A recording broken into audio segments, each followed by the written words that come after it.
Kważi 60% tal-persuni b'diżabilità f'pajjiżna iħossu li s-servizzi li jingħataw huma tajbin. Fost dawn is-servizzi hemm dawk ta' servizzi residenzjali, iċ-ċentri ta' matul il-jum u dawk ta' respite. Dan ħareġ minn stħarriġ li sar mill-Kummissjoni għad-Drittijiet tal-Persuni b'Diżabilità flimkien mal-Fakultà għat-Tisjieħ tas-Soċjetà.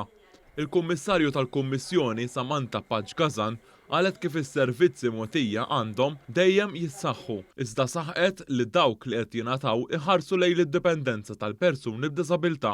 Ovvjament is-servizzi tal-persuni b'diżabilità huma ċentrali għal ħajja indipendenti prattikament.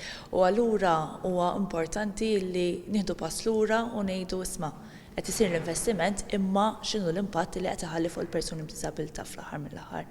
Ir-riċerkatur ta' dan l-istħarriġ Matthew Vassallo qal kif dan l-istħarriġ juri wkoll sfidi li ltaqgħu magħhom dawn il-persuni fosthom nuqqas ta' riżorsi umani u hemm bżonn ta' aktar nies jaħdmu f'dan is-settur. Però l-iktar waħda hija l-human resources u l-professjonisti li jaħdmu f'dan is-settur.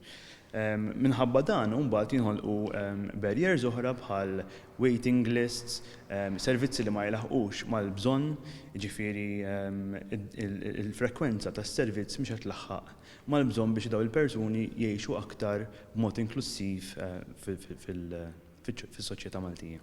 Waqt dan is-seminar tkellmet ukoll il-Ministru għall-Inklużjoni u l-Kwalità tal-Ħajja Giulia Farrugia Portelli li qalet kif il-Gvern jemmen li kulħadd għandu jkun inkluż fis-soċjetà u fil-baġit tas-sena d-dieħla ġie allokat l-akbar ammont ta' fondi f'dan is-settur.